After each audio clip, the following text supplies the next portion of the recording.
Hi, thanks for tuning in. This might be a bit of a long-winded video. I've never done anything like this before, so I am a bit like, but we'll see how it goes. And it's just basically to spread awareness on a illness, condition that I myself have struggled with for quite many of years now. Never heard of it before I myself was diagnosed. And yeah, just spread a bit more awareness around it, and try and get as much donations towards the charity as I possibly can, because the charity has been a massive help to me, and I know it's been a massive help to many others as well. So stay tuned if you'd like to hear my story. It has many down moments, but also I do have many up moments, and yeah, it's just my life story really, and how I became unwell and how this really affected myself and my family's life. So yeah, stay tuned, grab a cuppa if you want to. Like I said, this video might be a bit long-winded, but yeah, I'm just gonna go with wherever I feel, and just see where we end up. So yeah. So the charity I'm going to be speaking about today is a short term which gets used quite a lot because it's quite a long-winded sort of like name to use, which is IIH, which stands for Idiopathic Intracranial Hypertension. I never heard of it before I was diagnosed, you know, and like many of us, you know, when we get diagnosed with something, we know something's been a bit off for quite a long time, and then obviously you get a diagnosis and you're like, oh, okay. So it wasn't in my head. I wasn't like thinking that there was something seriously wrong with me, and there was nothing wrong with me. And yeah, it's not a very nice condition to have. There's many people diagnosed with it, and I have spoke to and met quite a few people which have also been diagnosed and been living with this condition for quite a while. They do say it's a rare condition, but I mean, the amount of people that, like, after I had joined support groups and things like that, that have actually been diagnosed with it, I was quite like, wow, there's quite a lot of people with this illness quite around, like, in sort of like the same sort of like city or something like that, you know? So yeah, IIH. So I've been struggling with IIH for probably since I was a teenager. Back when I was in school, I used to get these really, really awful headaches, and it would be like just be put down to, oh, it's you know, a migraine. But actually it wasn't a migraine, and I can remember being off school quite a lot when I was younger, because these headaches, and like it would affect my vision, and it made me really poorly. And whenever my parents would take me to the doctors, it was always, oh, she's suffering with sort of like cluster headaches or migraines and things like that. So like when it came to doing like GCSEs and things like that, and they were like, oh, it's just the stress, take some paracetamol, take some ibuprofen and you'll be fine. So yeah, my parents would like always be taking me back and forth and being like, well, she's still getting these really bad headaches, and like I was given glasses to wear, and things like that, and nothing really helped me. And as I was getting older, and as I like turned 18, as 19, and the years were going on, and I was just like, I kept saying to my parents, you know, these headaches, they're like so bad. And bear in mind, I had other medical conditions going on at the time, and it was always, oh well, I just think it's because you're unwell now, you're having these sort of like headaches, and once you get better, oh, it'll go away, you know. And I was just like, am I crazy, or is it in my head? And yeah, I was just like, I just had these such horrendous headaches that like sometimes I could only just lay in bed flat, and I'd have sunglasses on in the daytime in a room with the curtains drawn, and my eyes were so painful. And yeah, it wasn't until I got transferred to see a what do they call it, a neurologist in my local hospital that it was for something else at the time, and he was kind of doing like, you know, like a full body MOT on me, so he could like sort of like really in-depth sort of like find out what's going on. And on the day, I think it was in, I want to say around about March 2015 when I had this appointment, and I sort of went in, and like I said, he wanted to do like a full body MOT, and he came to doing like my eyes. He wanted to have a look in the backs of my eyes, you know, when they shine the torch. And at the time he pulled it out and he tried to turn it on, and like you just can't make this up. The batteries had run out in his thing to look in my eyes, and he was like, oh, batteries have run out. And the nurse was like, oh no, really? Oh, should I see whether I can find another one for you? So off she went, and then she comes back and she's like, we can't find one, there's not another one. So he got the batteries out and he said to her, right, can you go and find me some batteries, because, you know, I'm trying to do this full MOT, as I say, and you know, I think it's important to get this done while she's here, while she's seeing me. And bear in mind, I waited months upon months for this appointment, and he was a neurologist, so, you know, it was like a very important appointment. And then she comes back eventually about 10-15 minutes later, and she said, oh, I found some, I got some batteries. So he was like, oh, fantastic, okay, I don't think it's anything untoward, I just want to check everything, you know. I was like, yeah, that's fine. You know, I thought, oh great, you know, it's a doctor that's listening to me, a doctor that wants to check everything. And he puts the batteries in, and he's like, right, okay, like as they do, they turn off the lights, and as he goes and puts the thing into my eye to sort of like, you know, see, and he just went quiet, and he was like there for like ages upon ages, and he just kept, you know, going back and forth, back and forth, back and forth, each eye, and like this was going on for like quite a while. And I was like, okay, is everything okay? And I just remember like the lights coming back on, and he was like, Gemma, I don't want to alarm you, but I think I've picked up on something. And he just went into all these different questions, and he was like, do you suffer with headaches? And I was like, oh my god, yes, I really suffer with my head. I don't know what's wrong with me, I've been back and forth the doctors for like a couple of years now and everything. And he was like, right, okay. He was like, I need to just pop out a minute because I need to go and speak to somebody else, and I'll be right back with you. I was like, okay. And at this time I was in the room by myself. My parents had come with me on that day because obviously it was a very important appointment. I was nervous about this appointment. As I said, it was for something completely unrelated as to my head, my eyes, like, you know.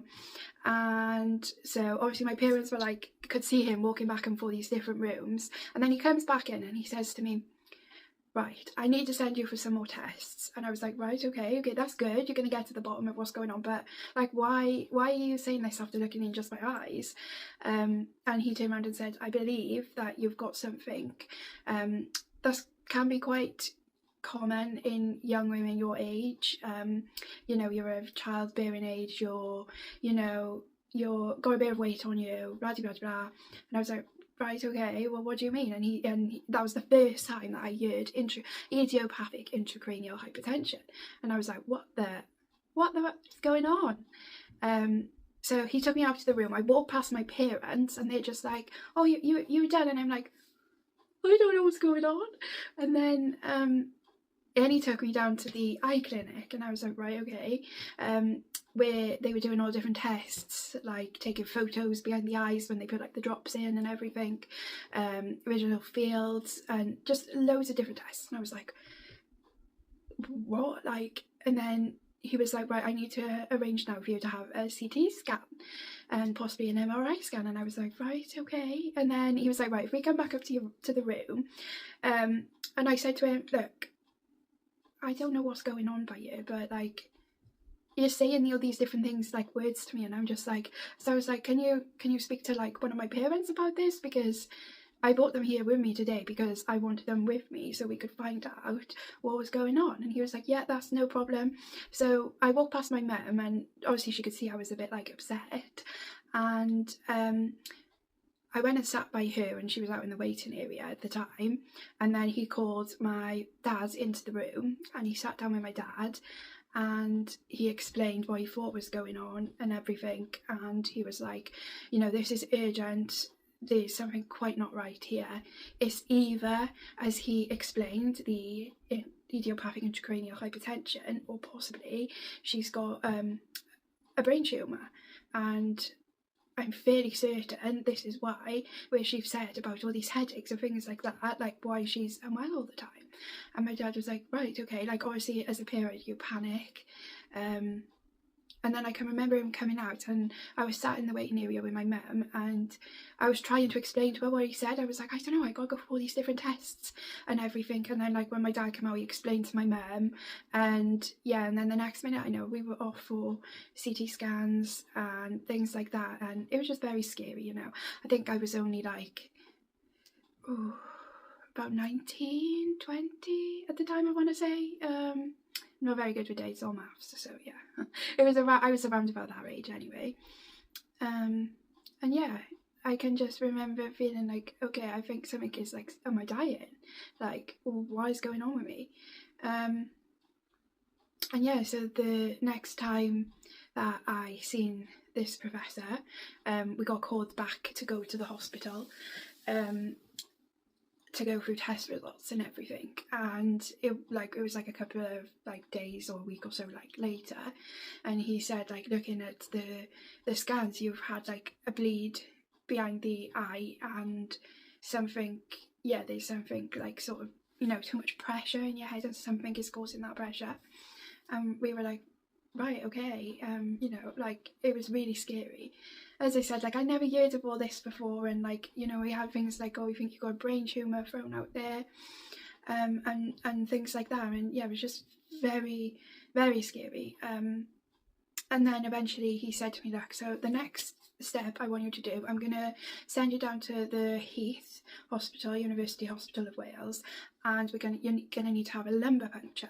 And I thought to myself, what the hell is a lumbar puncture? I thought it was something to do with like a tyre. And it was like, no, so basically we need to put a needle in your spine, by your spinal cords or whatever, and we need to drain fluid from your spine, called your CSF fluid, cerebral spinal fluid, and which is like the fluid around your brain and everything, and send it for testing. And we can see at the time when we do this how high your pressure is around your brain. And I was like, right, okay, that's really scary. And he assured me, you know, like they do it all the time. It needs to be done to rule out a few things. And I was like, okay. And like I said to my mum, I was like, I really don't like the sound of this. And she was like, but you've got to have it done. Yes, and it's going to be painful, but you know, you'll be okay, we'll get you through it. And I was like, right, okay. So I had that done, and I can't exactly remember what the opening pressure was, but I know it was extremely high, and it was double or triple the amount around the pressure around the brain that was supposed to be there. Hence to why I was having these horrific headaches, and why it was affecting my vision, because obviously there was too much the CSF fluid around the brain, that it was just putting that pressure around your brain and like pushing. There was just too much being there basically, and it had to be sent off for testing, which they test for things like meningitis, things like that, and all that was back and it was absolutely fine, so it wasn't that. After I had I think I had an MRI, and thankfully there was like no brain tumour there, so that was like, oh my goodness, thank God for that, you know, like counting my blessings, because at the time the way he was talking, we were like, this is like really serious. But yeah, so I ended up having the lumbar puncture, and I had like, it was almost like a weight lifted off my head. I was like, oh my gosh, I feel so much better. I wasn't getting these horrific headaches, and I just felt good in myself. And so he said, so for when you need to lose weight, I was like, right, okay, yeah, no problem. I've always been a bigger girl anyway, so like I was always like in school the biggest girl in the class, you know. I've always been chunky, and like with most things they say about weight, and I was like, yeah, that's fine, you know, like after going for all this, I was like, you know, yeah, I'll do anything I need to do. Yeah, and he ended up putting me on medication which basically helps to drain any sort of excess fluid around the body. And I was like, yeah, that's fine. So yeah, that was the protocol as to, you know, look, you've got this IIH, you need to learn to sort of live with it. You need to do these certain things to try to help yourself. And I was like, yeah, no problem. And yeah, like at the time I started this medication, and things seemed to be going good, and like he said, I'll see you in like 2 months, or it was something like that. And I was like, okay, that's great, thank you, thanks for like looking after me, thanks for you know, I feel like I'm not crazy, and like this is why I was feeling this way with these headaches. So yeah, about a month went by, and slowly but surely these headaches, they started creeping back in. And I can just remember saying to my partner at the time, I was just like, I got these really bad like headaches again, just like before, and I kept having to like go to bed and just like sort of try to sleep it off, take the medication, painkillers, and like as like the week was going on, I was just like getting worse and worse, and yeah, and I just kept feeling like my eyesight is going blurry, like really struggling. So we were like, well, we're going to see the professor again now within like 2 or 3 weeks, so let's carry on, let's take this medication, let's, you know. So the time came then, so it was like 2 or 3 months later, and I seen the professor again, and I explained to him how I felt when we went away last time and we removed the pressure to bring it down to the average normal levels, and how time was going past and my head was just not right again, and my vision and things like that. And he was like, right, okay. So he upped my medication, so I was taking even more, and plus another medication to, you know, like I said, to help with the fluid situation. So, and it was the same situation again, these headaches. I would take this medication, I would get all this fluid out of my body, but like I just wasn't getting better again. So when I had my next appointment, went back, he was like, right, I think it's time to do another lumbar puncture.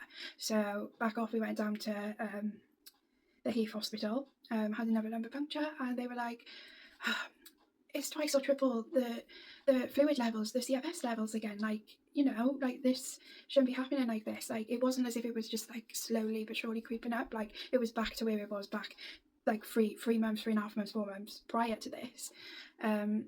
So they were like, right, okay, let's take some fluid off again, let's bring it back down to the level that it should be, and go away, take these medications still, and we'll see how you go. And I was like, right, okay, yeah, no worries. And literally I had a bit of relief for probably like a week and a half, if that, and the headache was back, and the blurred vision was back, and I was just really struggling at this point. I was just like, something's not right. Bear in mind, obviously I did have that bleed behind the eye. So when I went back again to see the professor, he changed my medications. You know, they had to do this back and forth situation for quite a while, and I was admitted to hospital quite a few times, where I would be taken down to theatre with the anaesthetists, and they would have to drain the fluid off the brain again and see how I would go. And like within a couple of days, it was sky high again, back in the same boat, you know, right, come on, we need to drain this fluid, why is it, you know, it just keep going up, even though it was drained. Like my body couldn't keep up with like these lumbar punctures all the time. Like, you know, you're having these big ass needles put in your back and draining fluid, and it's just not a nice experience. And anybody who knows who's had a lumbar puncture, it's not a nice experience to go through.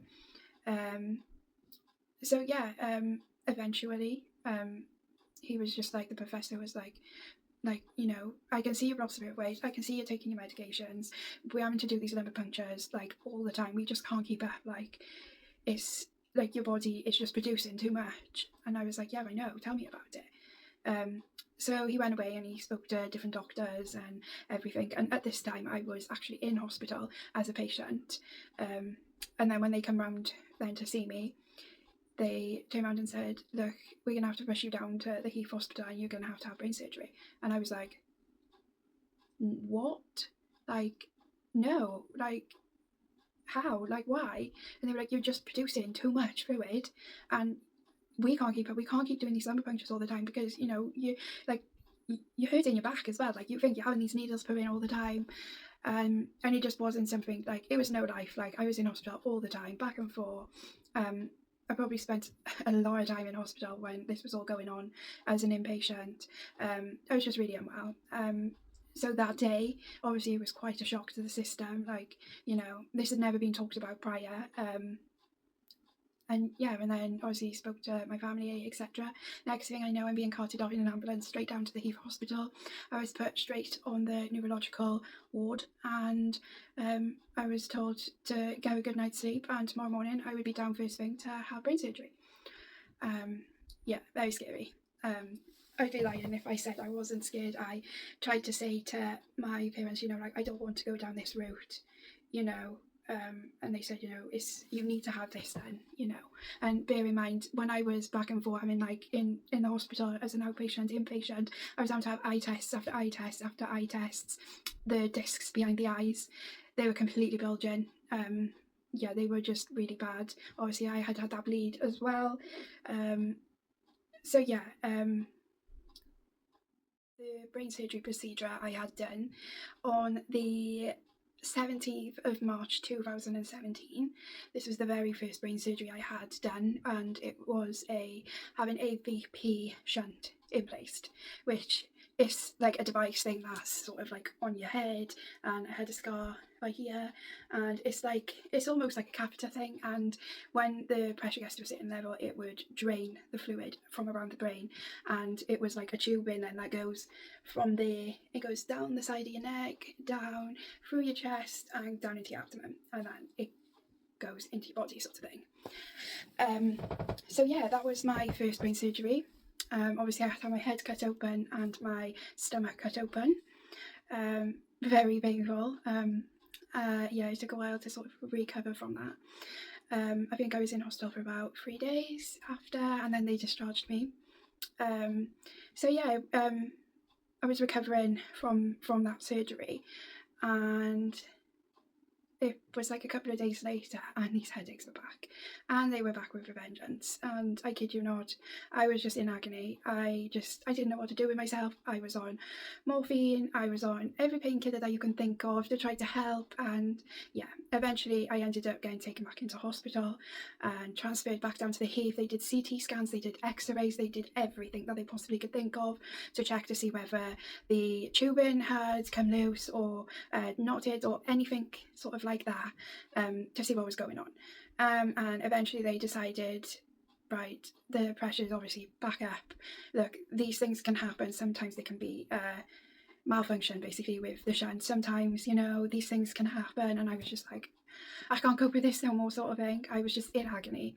So that's when they said, we're gonna have to take you back down to theatre, and we're gonna have to place a different shunt in the same area. So we'll cut you back open where you've just had it done on your head and your abdomen. We'll place a new one in, and hopefully that'll be fine, and you know, things will be more manageable this way. And I was like, oh, right, okay. So it was like 2 weeks later. It was the 31st of March 2017. So it was like 2 weeks later after I had the first brain surgery. I was going back for the second brain surgery. I was so high on painkillers and things like that. I was just in agony. It was such an awful time.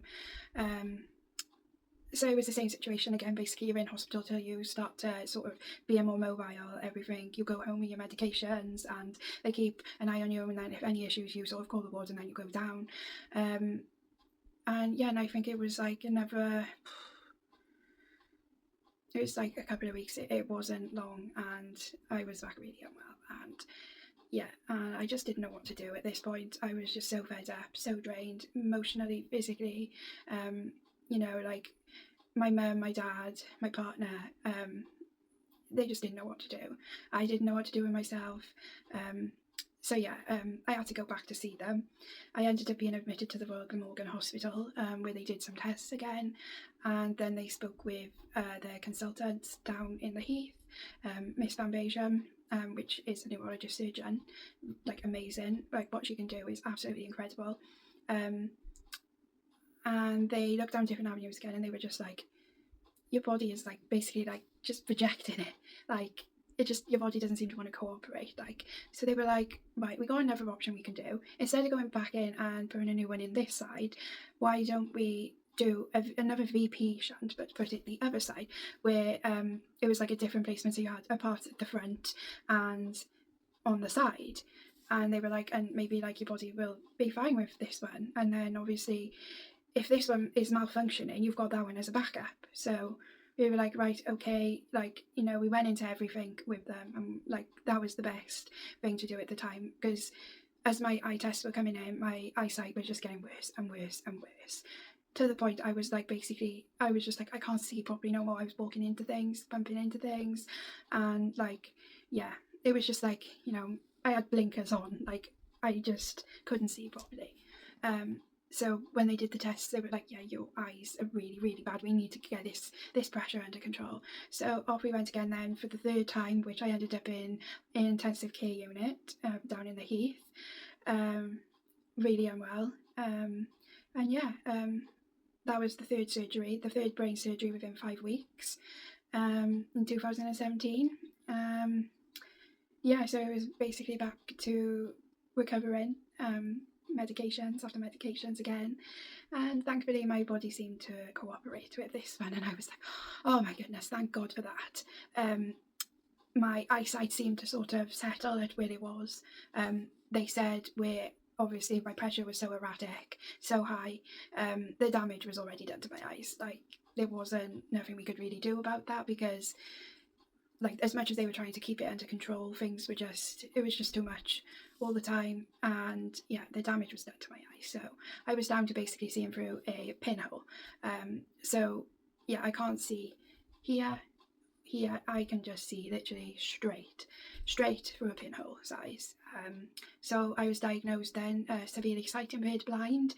I don't see myself as blind. It's something that I really had to work on over the last couple of years. Medically I am blind. Blindness is a spectrum, like most things. Like when you say about a blind person, people normally think, oh, you know how you see them in a film, the dark glasses, this long white cane, they can't see nothing at all, but blindness is a spectrum. And yeah, so thankfully I am not right at the end where I can't see absolutely nothing. I can just see that pinpoint, and I'm really blessed and so thankful that I got that, because the way it was heading, it was just, yeah, not good.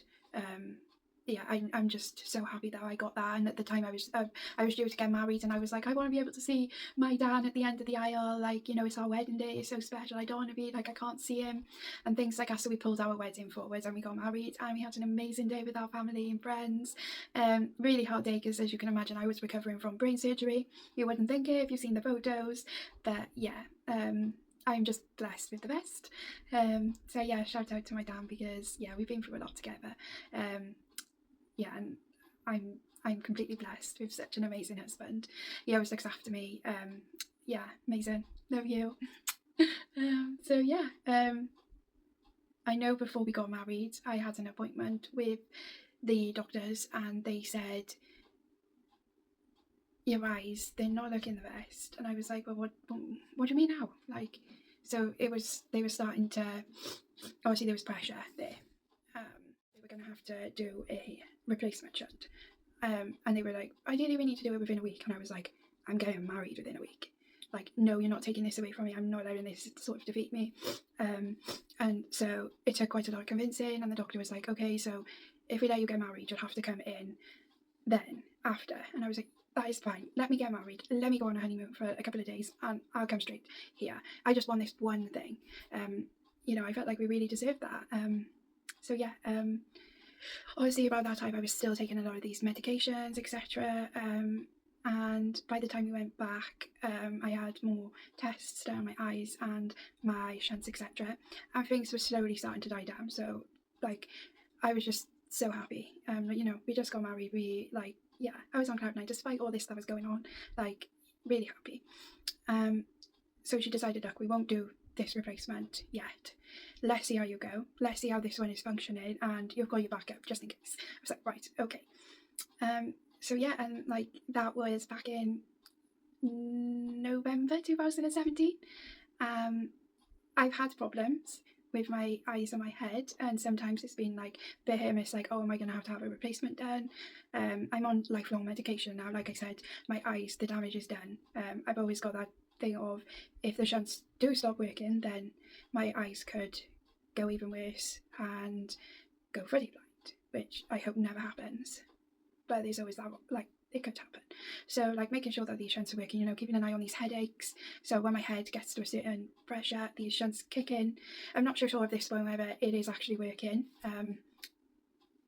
But yeah, I feel settled as I am now. It's taken years to get to this point. You know, like I said, I'm on lifelong medications to keep everything in check. Yeah, and I do have really bad days where the pressure sort of builds up and then it gets to a certain pressure. I'm not sure what the pressure is they set it to, that when it gets to a certain point then the shunt will kick in and drain. But obviously I get these headaches, you know, where there's nothing like before, you know, because the pressure is sort of like under control.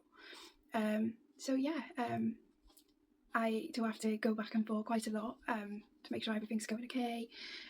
Like I said, keep a close check on my eyes. I don't have no swollen discs at the moment, which is absolutely amazing, which means that the shunts are working, medication's working. Like I said, I still do have these really horrendous headaches, but that's just part of it. I'm just very thankful I don't have to keep going back and forth like I was and having to have lumbar punctures and things like that. As much as I didn't want to have brace surgery, it was the best thing for me. And obviously, like, everyone knew that at the time. I didn't want to believe that, but it is the best thing that we could have done for me at that time. And yeah, like, I don't know what the future holds with everything. It is a lifelong thing. I've lost over 3.5 stone. Obviously, they do say sometimes it can sort of help your symptoms. I haven't personally seen no help in my symptoms through losing weight. Physically, like, yes, but like not with like this illness side of things. But yeah, it's just really like, this is my story. Everybody's story is different. There might be stories that's very similar to mine. There might be stories that are completely different. And like most things, you know, people suffer different, you know, but this is my story. And yeah, I just wanted to put it out there and just raise awareness for the illness, basically, because it can affect anybody, men, women, children, you know. It could happen to anyone. Like, if you suffer with these really bad headaches and, you know, they just don't seem to be getting any better, or your vision, go and get it seen, go and get it checked out. Because yeah, you don't want to have to go through all this, and you know, yeah. So yeah, the IIH charity, they're absolutely amazing. They do research, they got groups online, and like when I was first going through all this, they were absolutely amazing with me. And a huge shout out to Claire Parr, because like she was literally there for me for like a lot of what went on, and like I was always messaging her like, what's like, why do I feel like this? What's this? What's that? What does this mean? And she helped me so much.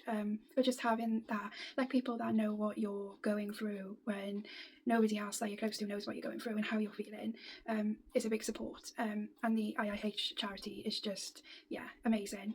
It's quite a small charity compared to a lot of others. You've probably never heard of it unless you've got someone that suffers with IIH. But yeah, if you could just spare like £1, £2, £3, whatever, to go towards this amazing charity, then I would really appreciate it. And I know all the other people that suffer, or with loved ones that suffer with this, would really appreciate it, because there currently is no cure. Like I said, you know, symptoms are just sort of managed. And yeah, like, I wouldn't want anyone that I love to go through this as well. My sister-in-law, actually, funnily enough, she has IIH, and she gets really poorly with it as well, like with lumbar punctures and things like that. And it's just really just not a nice situation to be in. So yeah, if you could spare any change, that would be great. But if not, if you can share it out and about, I really appreciate that. And I know anybody, like I said, who suffers would really appreciate it. And yeah, so that's my story to do with my IIH journey. I hope it's been a bit educational as well, like to what it actually means and signs or symptoms, you know, because the sooner you act on it, the more likely chance you've got of sort of saving your eyes and things like that.